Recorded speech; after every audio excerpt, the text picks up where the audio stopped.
actually lock it in. It is. Okay, because here's the thing, is I know Broxah's Lee Sin is really good. I know Shadow's Lee Sin very good as well, but the meta in this tournament, we did not expect to follow the line of thinking of we want Lee Sin in the jungle. So now that Broxah is on an old power pick, both EU and NA fans alike are going to know how much of an influence he can have on this. I mean, he was the EU Lee Sin. He was the guy that everyone looked up to, that everyone wanted to beat. This split, he has gone 8-2 on the pick. It has been banned against him 8 times in the LCS, and now we see Carzzy getting that Ashe, and it looks like Shadow is going to be on his Evelynn once again. Didn't give us the most stellar performance earlier on with some mechanical misplays and some decision-making errors, but hopefully he's got that comfort on the pick now. Yeah, this is a redemption game for him to say, yeah, game 1 it was shaky, we're going to pull it back, but now TL, I love this. Not pulling any punches here. Twitch is going to be showing up in the bot lane, and CoreJJ, the huge playmaker for Team Liquid, is going to have that Rakan. I love seeing more of this pick splashing up the meta here at Worlds. Especially alongside a Twitch, because Twitch goes invis, gets towards the enemy backline, and you jump on him, and as a Rakan, you have this express highway. You are zooming along onto the enemy backline, and it's so easy for you to catch people out. I love it. CoreJJ is a stalwart of this team with his playmaking potential, with his ability to team up with Broxah, and I'm just already imagining the Lee Sin, Rakan dancing plays that we're going to see in some of these early skirmishes. Yeah, so it's really going to come down to like how do these solo lanes end up panning out for Team Liquid, because right now a lot of people say like, oh, Twitch, he's low range, he doesn't have that great of a bot lane, but with some CC supports, if you can stack up the poison, pop that, you do quite a bit of damage. So Team Liquid can play a little bit of a faster style. If Jensen were to be on a champion, that could roam around, because of course, Mad Lions, once Shadow hits level 6, you have so much playmaking. You know, the Hextech ultimatum to find picks around top or roaming to mid, and that Ashe arrow can be super insane.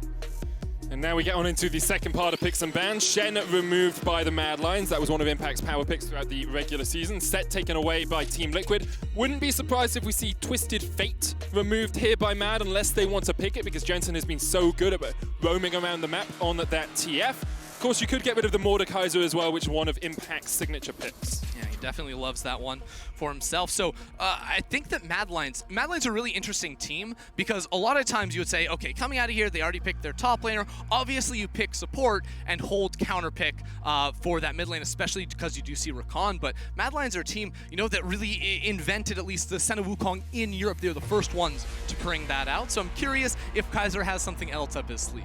Are you telling me this could be a Camille support, Ender? No, I'm not telling you it could be a Camille support. No, okay. I definitely believe it will be Camille top lane. I was more saying that like they actually like to save their last pick for support in a lot of cases. In this game, I think when you already see the Rakan, it's less necessary, but something to keep in mind going further in this tournament.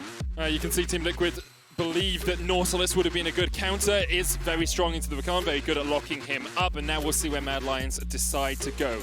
Could go towards the mid lane, as you say. Give Humanoid something he's strong at. Usually I'd go to the Orianna, but Mad Lions have decided to ban that out themselves, and instead they will get the Syndra. Yep, I love this. You get early priority lanes. You know Ashe is going to have a good time in lane. You know Camille is super safe in a lot of matchups with that Grasp the Undying, and Syndra can control that middle lane as well and buy space for Shadow in the jungle, especially for a player that sometimes goes a little too deep on the invades. Making sure you have that safety net of strong lanes around you is going to be crucial. Now for Team Liquid, the Mordekaiser is that pick we said Impact loves to go to in the past, and he's going to be rocking that up against the Camille, but I actually kind of like the look of a Twisted Fate. You know, maybe not into the Syndra matchup, it's super great, but having the ability to influence the map and team up with Broxah can be pretty good. If this Echo gets locked in, that is, I mean, everyone has seen the Echo versus Syndra Jensen play.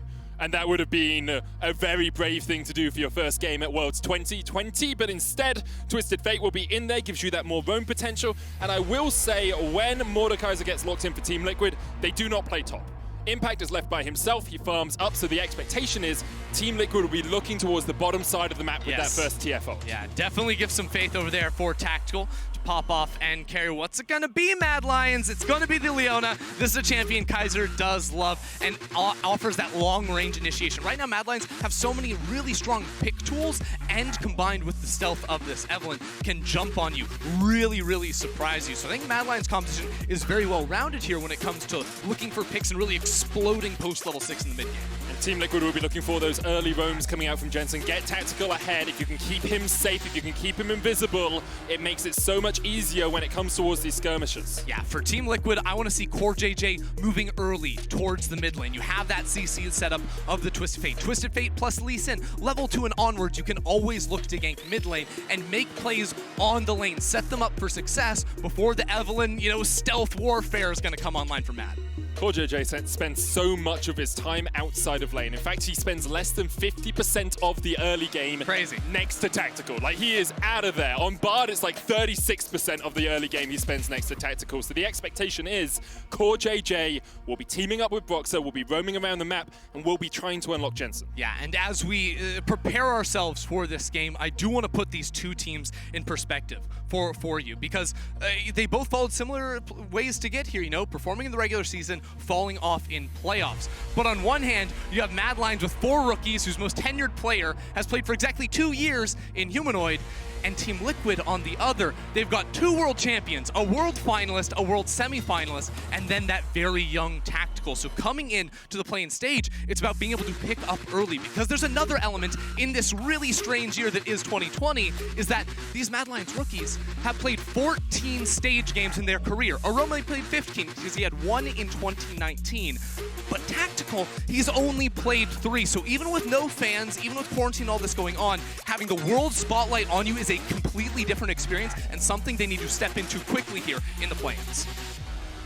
It is such a dramatic change for these teams. As you say, Team Liquid have so much experience. Broxah's attended Worlds every year since he started playing. He's never done worse than quarterfinals. Impact's won it. CoreJJ's won it. Jensen made semifinals in 2018. Tactical, though, first time on an international stage. First time on the world stage. First time representing his region, North America. And I've heard a lot of people talking about NA and the LCS and saying, after Cloud9 fell off, I think a lot of people thought that the LCS just weakened as a region. You didn't have this stellar team. It was kind of the same in the LEC, actually, because when G2 fell off and Fnatic fell off, we were like, our region doesn't seem as strong, and this is the opportunity for Team Liquid to prove that NA can still fight with some of the best at World. Especially for Team Liquid, who have come in to the World Championship as NA's first seed so many times in recent years, but never performed to the level I think you would expect of them. Other teams around them outperforming, getting into difficult groups for the squad, now fighting through the play-ins. They have some extra time to get their feet under them before they go into that group stage. And for Mad Lions, it's more of just a proving ground. You won your first game, it was sloppy, it was messy, INTZ put up a good fight. Team Liquid are going to put up an even stronger one, we expect. And with things like the Mordekaiser to isolate you in team fights, with the Twitch there as well, who can look for these flanks, Mad Lions cannot go hell for that leather. They cannot go all in because that Twitch can just shut them down. And they're looking at the Broxah Lee Sin. Oh, they haven't had the experience of playing it. Humanoid's in comms like, guys, look, he likes to gank, he likes to jump on you early game, and he will be the target, I do feel, for Broxah's pick. Broxah running the Conqueror on the Lee Sin here. Unsealed Spellbook for Jensen in the mid lane. And Lethal Tempo on Tactical. Now, there has been some debate on Twitch builds. I want to touch on it quickly.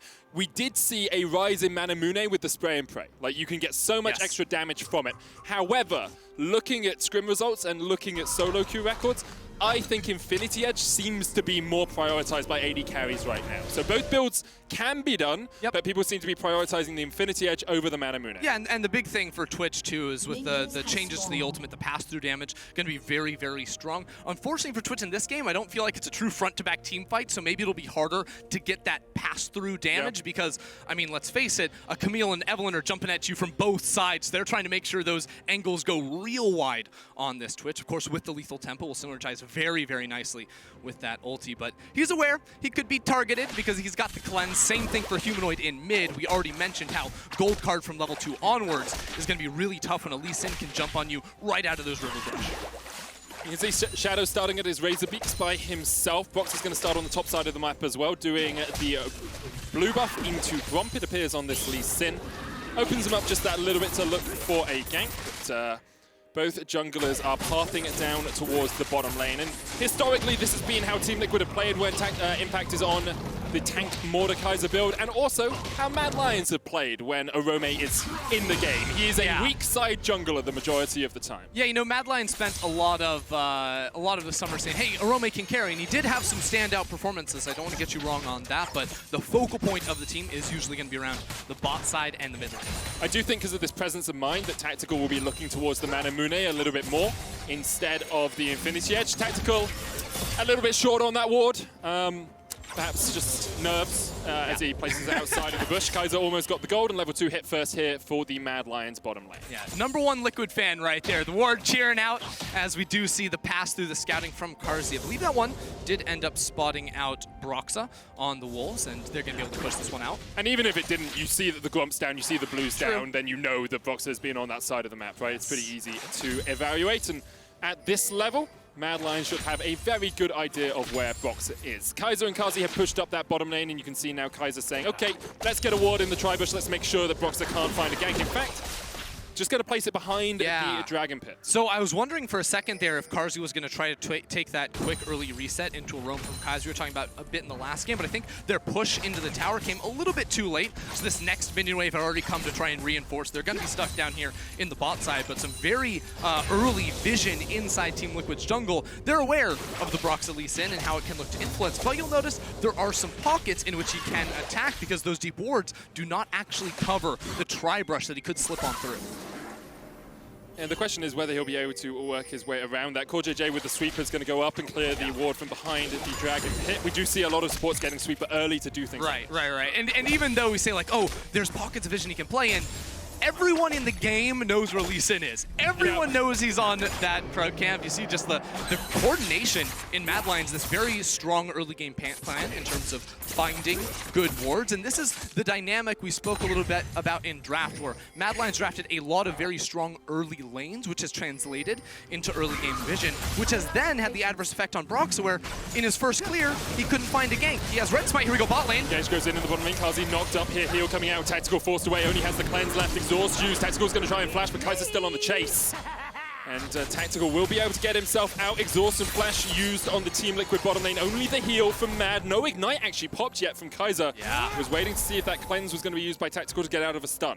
It's a really good play down there in the 2 versus 2. Tactical getting caught out, and something you have to be concerned about on that Twitch early levels against Leona. Her Zenith Blade is going to match your range a lot of the time. So when you go up for CS, you always have to be looking out for that ability, and CoreJJ wasn't able to help him out too much. That's going to result in quite a bit of CS losses. Mad Lions are looking to freeze the lane. There's 6 minions still here for Team Liquid, and that means they're just going to lose a lot, even more off of that.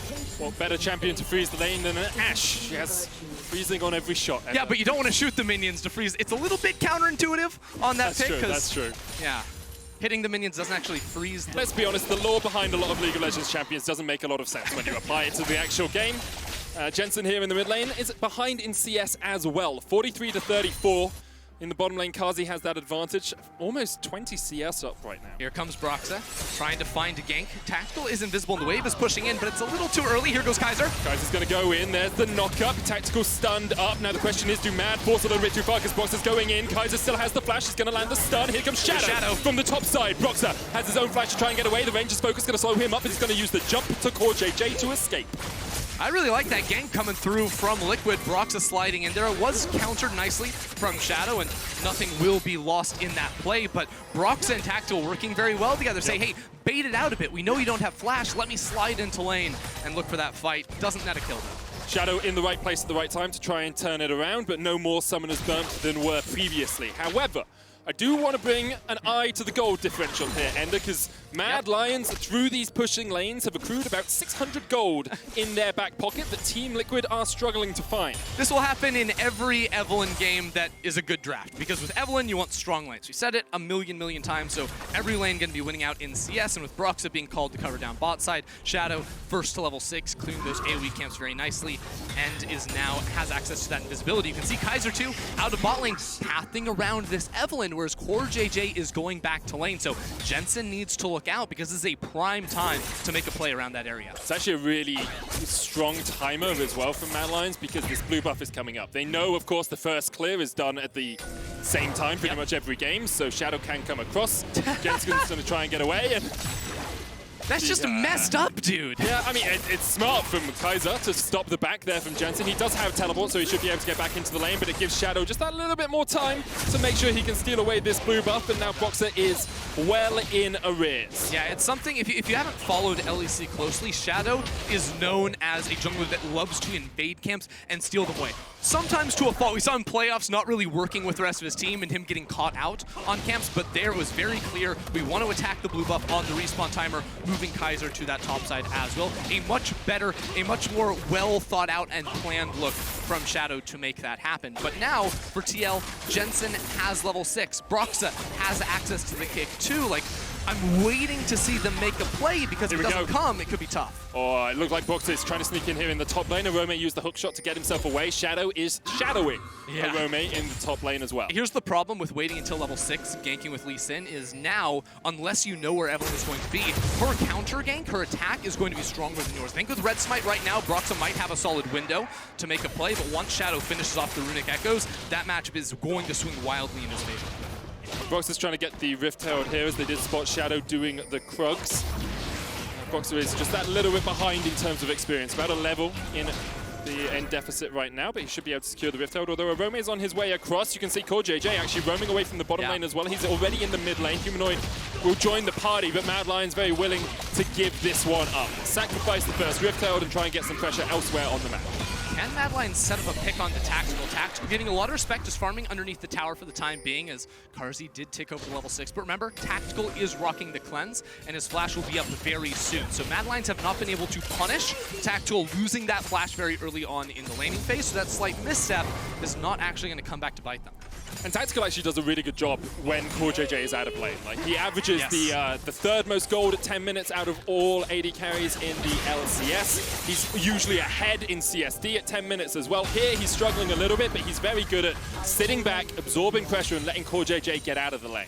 And I want to see CoreJJ get out of the lane. I want to see TL make some more plays here, because one thing that's so beautiful in their composition, a combination I absolutely love, is Twisted Fate plus Mordekaiser. Because Mordekaiser ult is effectively a giant snare, and then popping out of the snare, all of a sudden, Jensen with his Destiny Gate can show up. So there's some very easy setup to try and punish Orome. And the bonus is Jensen would be able to spot out wherever Shadow is on the map too with the ultimate, so they could call off the play if it was going to be countered out. That's something I'm missing a bit here too, because with all the deep vision Mad Lions have had, Broxah has tried to sneak into a lane a couple of times, but hasn't been able to actually find his mark on a game. As you say, it's all about that early vision control that Mad Lions did acquire. CoreJJ has now hit 6, has the quickness. Tactical look at the ambush, but won't go in. Carzzy still with the flash heal available, makes it very hard to target him, and now Shadow working his way towards the mid lane for what is pretty much his first gank of the game if he finds Jensen. He's already got the Runic Echoes finished. Jensen, the charm is available here for Shadow. He lands it, and Shadow's going to put a lot of damage down with the Hate Spikes. Won't dive back with the last embrace. Okay. But Jensen's just getting bullied. First it was Kaiser running mid lane, stopping the recall, then Shadow's like, I'm going to chunk you for 50%. Here we go. Zenith Blade used here in the bottom lane. The Battle Dart's going to come out. There's the quickness as well in the spray. Jensen on the way. Huge amount of damage. Jensen's on his way with the Destiny. The Solar Flare coming down. CoreJJ's going to be the first to fall, but Carzzy and Kaiser are short to follow after. The first Destiny finds its mark, and Team Liquid take 2. Way too much for Mad Lions down in the bottom lane. They go all in, but Shadow just showed himself in mid lane. Jensen's calling that. He pops the ult. He says, this Evelynn not coming down, but we find that kill very, very well, and Tactical survives, which is huge because he's not going to be denied any CS either. Humanoid will be able to get a plate and a half in the mid lane, but Jensen back here with a kill, sitting about 20 CS down. Very good first roam from him on this Twisted Fate. And we said it in draft, you know, that's what we expected. They should go towards the bottom lane. Tactical did a really good job of not even having to use summoners in that bot lane fight. In fact, Core could be in a bit of trouble here with Shadow and Kaiser in the way. Kaiser doesn't have it's good game sense. Obviously, Humanoid really pushing the mid wave gives it away a little bit, but CoreJJ autos twice like, oh, I smell something going on here, and he's going to be able to back away, no problem. As the game sense that comes from having so much experience on the international stage. Mad Lions might look to start up the Dragon. They will. There was control we'll just put in the back of the pit by Broxah, but it looks like Broxah is willing to give this one up. Yeah, it's good map play, right? Jensen just reset, and Orome is sacking a wave in top lane to walk down towards mid, either look for the gank or transition that into Dragon pressure. Mad Lions were able to pick that one up all right. But I do want to point out the most value boots purchase of all time just came through from Jensen with the Mercury Treads because he's against double AP, mid and jungle.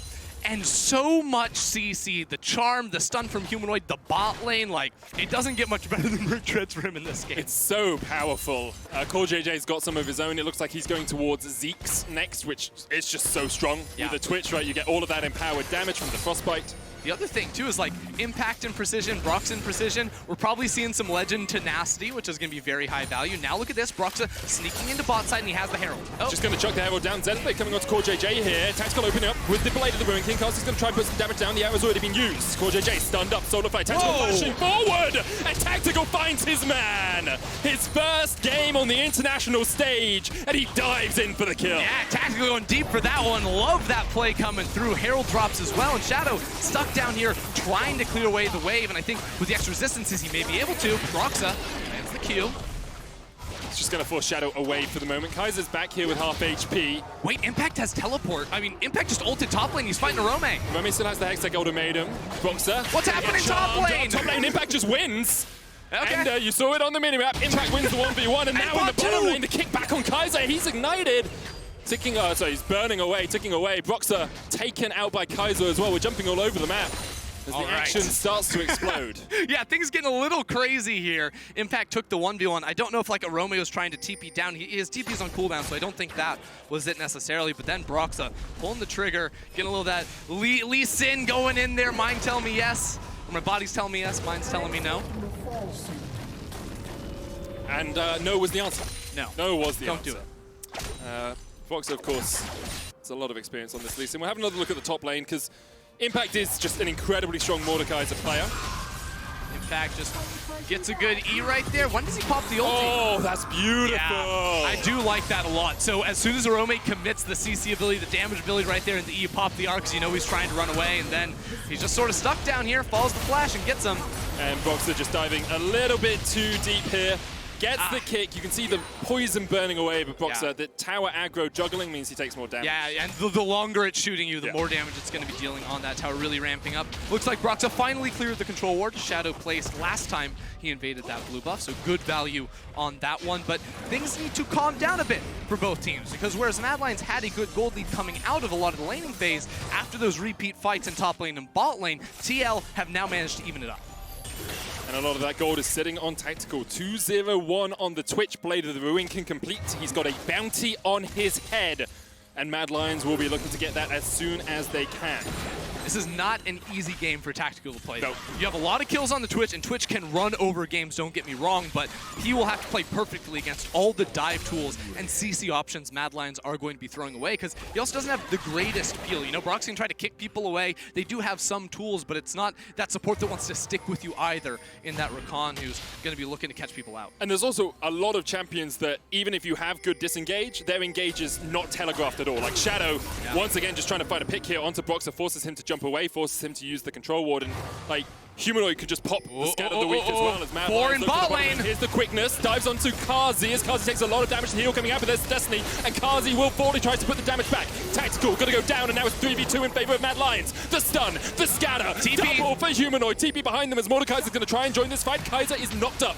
CoreJJ and Broxah are now here trying to help Team Liquid get something back out of this, but Mad Lions are retreating through the jungle, and they manage to escape. Double knockback from Humanoid. He found a good couple of scatter of the weeks in that fight, and Mad Lions walk away with 2 kills. Yeah, that was a crazy fight there, because once again, Mad Lions bot lane is just throwing themselves at Team Liquid, saying, fight us, stay here. Tactical did get one of those kills, or at least the assist with Jensen coming out to support. But I think overall, this has to be a win for Mad Lions. They trade up in kills in the bot lane. Orome, whose teleport is just now coming up, gets the tower, and it falls in mid lane too because of the retreat path from Mad Lions walking through Team Liquid's jungle. They get a lot off of that play. And there's no better feeling than towers going down as this Evelynn. Look at this. Shadow's looking for Impact here. Now Impact has the Death Realm. He's going to put Shadow into it. Shadow looking for enough damage to use his last agony, but yeah. Okay. I will say, get him, Impact. As an LEC caster, Shadow has been disappointing today. little bit on that Evelynn, going for some fights. He definitely should not have. Let's look at this fight one more time, because I think Core sets it up very nicely. Carzzy, of course, gets punished big time right there, getting jumped on, but they are still outnumbered at the end of the day after all the CC goes down on to Carzzy in that one, and Shadow will try to even things up, and because of that, he's still dead. That means Rift Herald now for Team Liquid, and they can try to reclaim some of the gold they lost in the towers. Just gives Team Liquid so many more options on the map. Rift Herald will go down. Broxah's going to secure that. Meanwhile, Mad Lions actually look to be trying to take the Cloud Drake for themselves. It'll be their second of the game. Yeah, good pickup for them for sure, but this game is about to get really interesting. As soon as like Mad Lions mid lane outer tower goes down, like they want to protect that at all costs, because for both teams who have really insane pick, they offer stealth tools as well. When these towers fall, Evelynn becomes so much more powerful. Twitch, the same. TF2 as Orome comes mid. He dives in. The quickness from CoreJJ should be able to chase him down. There's the knockup, and Orome just dives into his death. Team Liquid happy to gobble up that kill. Just very odd jumping forward there with Carzzy and Humanoid, both down in bot side, and TL punched straight back here. That's the mid lane tower the Mad Lions didn't want to fall. Now that goes down, and now look out for Jensen porting around, for Tactical popping up on you in the side of the lane. It is about to be really, really scary, and control wards are the name of the game. And Tactical's about to go back, and he's probably sitting, I would say, on about 2K right now. He's taken that top tier 1, top tier 2. He's going to have a bunch of gold in the bank. Jensen's going to back in front of Shadow. Shadow will stop him with the smite. Jensen's going to lock in the gold card. There's the solar flare. The arrow coming out as well. Stopwatch will keep Jensen alive for a second. Flash away. Flash followed by Kaiser. Ooh. And the last embrace from Shadow just about gets him out. Good kick from Broxah. Will peel away for Jensen. CoreJJ jumping across the wall as Carzzy. Orome wants to chase this. Forward. Orome looking for the chase as well, but perhaps they're going a little bit too deep. Tactical's going to join this fight in just a second. Hexagon Maiden's going to dodge away from the gold card, and Jensen will be the first. Look at the top side. Humanoid. Tactical in the top side. The Unleashed power is available, but the Scatter of the Weak does not connect. Off towards the bottom side of the fight, though. Impact is Mad working Lions his still way. won it. Mad Lions still chasing. Tactical's going to flash away. The charm doesn't connect. Good positioning from Tactical. Flashes at just the right moment. Yeah, the flash was beautiful coming through from him. Still a minute before the Baron spawn, so everyone's going to lick their wounds and walk away. Just that first kill, I think, for Mad Lions going on to Jensen, but seems to be the consistent play here of Shadow getting a lot of these jungle camps away from Broxah. That's already a 1-level lead, level 11 now for Shadow, but I mean, if Humanoid's not connecting the stuns, if Orome's not connecting the hook shots either, and Tactical's able to dodge away, now with 2 finished items, the Runon's Hurricane, he is going to become even more of a menace. I am so impressed by Tactical this game. Like, his willingness to flash forward, his laning phase when CoreJJ wasn't there. Look, he made that one crucial mistake, losing flash at like level 3 in lane, and since then has looked quite good punching back against all of the attention and pressure that Mad Lions have thrown into that bot lane. There's a reason that Team Liquid invests so many resources into him. Between the 15 and 30 minute mark, he gets 30% of his team CS. Like, he is funneled. And right now he has a Runans and a play of the Ruin King, and he's playing a late game hyper carry. On the other hand, we just saw Mejai's finished off for Humanoid. If you're an LEC fan, you're like, I don't know, I've seen that picked up before and not work out beautifully. We'll see the play one more time, because Jensen, hold on. Oh, he won't. CoreJJ's going to have to dodge away. Tactical. He's down. English power is enough to get him. Carzzy's ticking off towards the backline. That poison from the Twitch is doing work. Deathscar's going to pull Impact back as Orome dives away. 1 kill down, second as well for Team Liquid, and now Humanoid is getting chased out. Shadow gets 1. He's stuck in the Death Realm, and there's nowhere to go. Down. All right, TL fight back in the mid lane, 3 for 2 in their favor. Even losing Tactical, Impact showed up in that fight and held on to his ultimate to just get that last pick-off kill. They should be able to find a tower off this as well.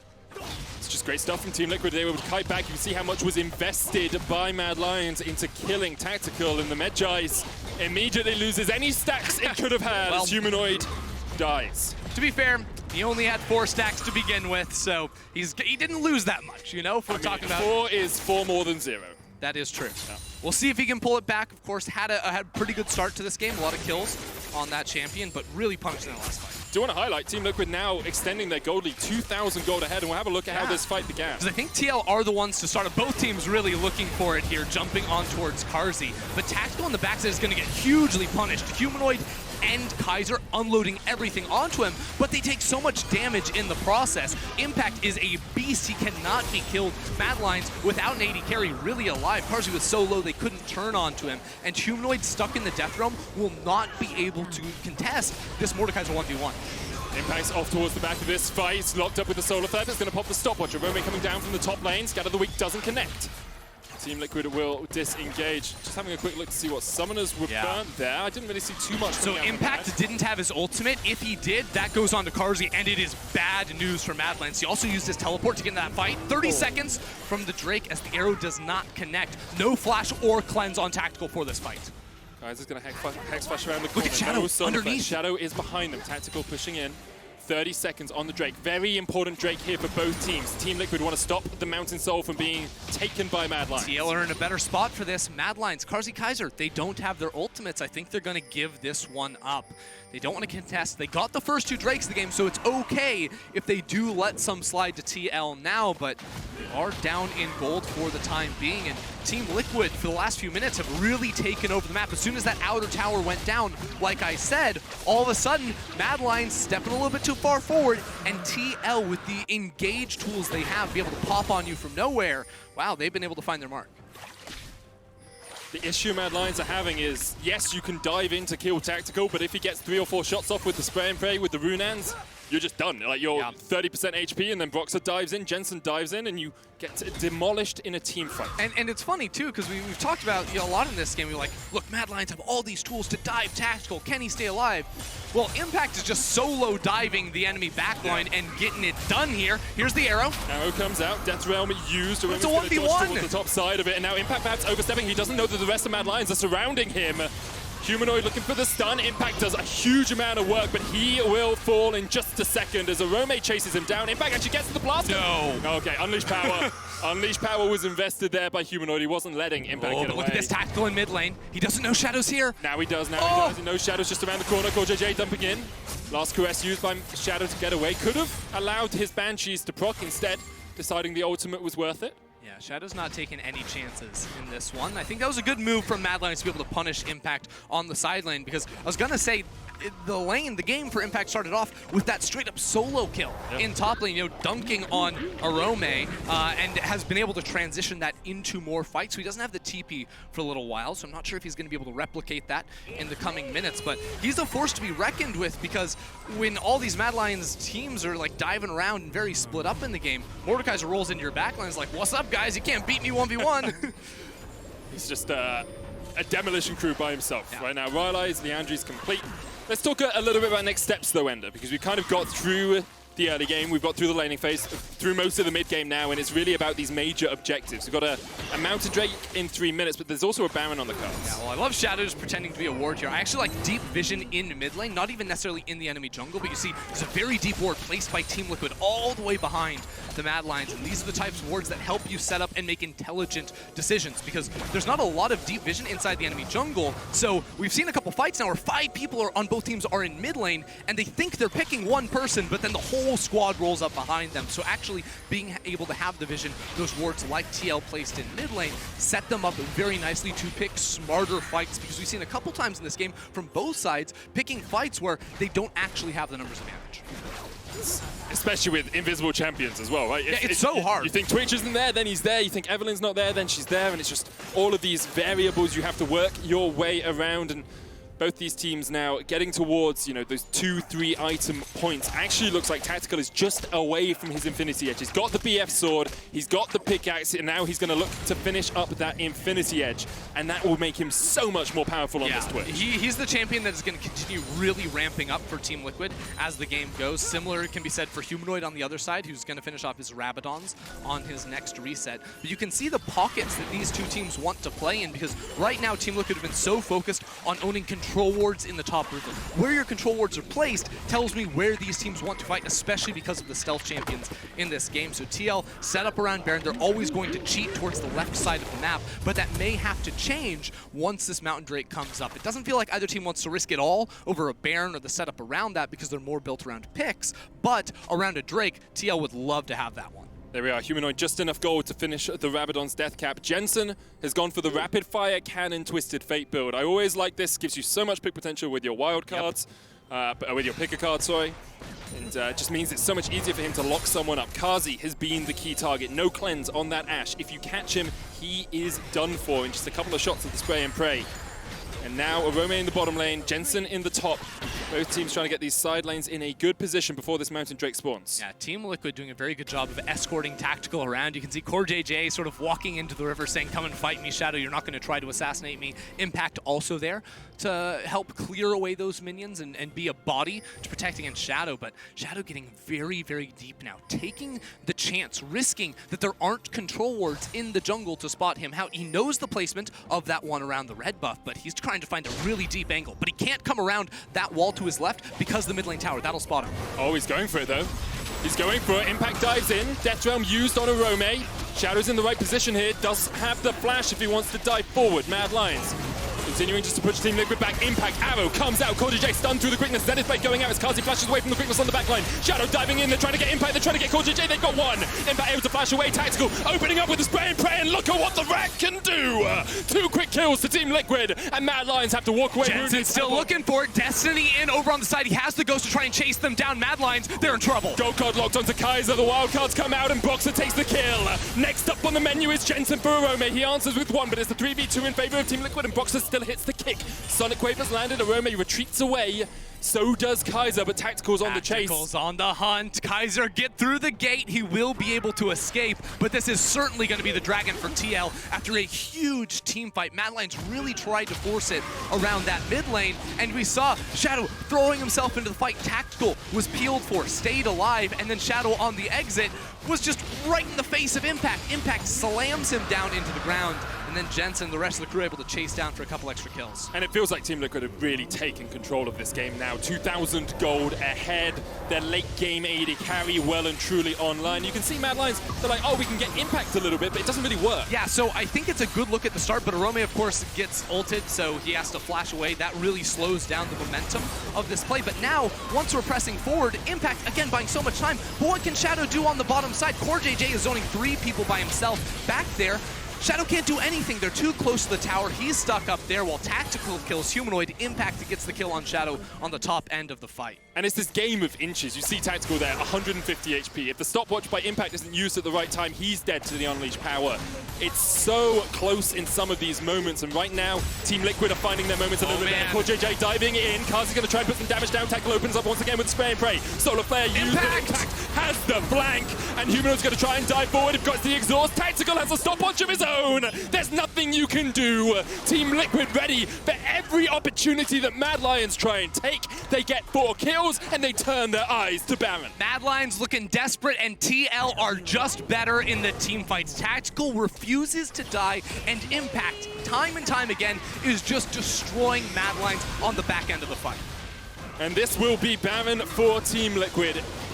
Have to look at Tactical. 4-2-10 on this Twitch. The stopwatch, a work of genius there. As you could see, Humanoid invests the cleanse, invests the flash, invests everything in trying to get on towards the Twitch, and he just can't do enough. Because, I mean, Humanoid, with the rest of his team struggling, has been trying to do everything, and he has no time for it. Jensen goes in, but of course, with the Banshee Veil, Jensen will not be able to find that gold card. But, I mean, Humanoid, he went for the Mejai's. That hasn't panned out. The fight before the one we just saw, Impact used the Zhonya's Hourglass. This fight, it's the stopwatch on Twitch. He just can't do anything when those cooldowns are up and ready to go. And we missed the start of this fight, so I'm really curious what happened. It's, of course, the arrow that doesn't connect onto Tactical.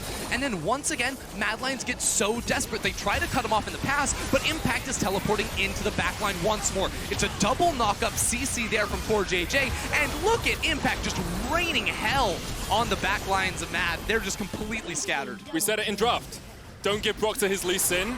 Don't give Impact Mordekaiser or Shen. What's happened? They got the Lee Sin, they got the Mord, and now they are just demolishing Mad Lions in some of these late game team fights. It's a 5,000 gold lead, and Team Liquid are sending a statement that LCS is here to play. Yeah, and it's crazy too, because everyone's saying, don't play Lee Sin, you don't play these early game junglers, stick to the scaling junglers, skip to the farming junglers. That's what Shadow went for, and Broxah, even though he wasn't able to find a huge impact early on in the game, something he always was able to do in the past was find really good kicks in the team fights later on, and he's showing up to help protect Tactical in these ones here. And right now with the Baron buff, 1.5 minutes left on it. Team Liquid actually, historically, do not win while they have the Baron buff active. What they do is they break open the base, they take an inhibitor, and then they back away, reset, and then look for the push on the next time they can find a good fight. So expectation is here that Team Liquid will not win the game in the next minute, but they will get a lot away from Mad Lions. Yes, hitting the towers here is the hard part. There's so much long-range and CC from Mad Lions that it can be difficult, but Tactical has a cleanse. He now has a QSS, so even though the stopwatch is down and Humanoid can have the damage stick to Tactical, the CC will not be able to, and that flash is going to be returning very, very soon as well. So there was maybe a window where that was down. Mad Lions could look to fight, but right now they are turtling up as best they can in base. Mad Lions just trying to work out an avenue of approach, trying to work out something to do. They have struggled historically throughout the course of playoffs and throughout the course of the regular season when people really put them on the ropes to find these different avenues, to find a new playstyle. They tend to just throw their heads at their opponents and hope that they can continue to win. And here comes the TP from Team Liquid.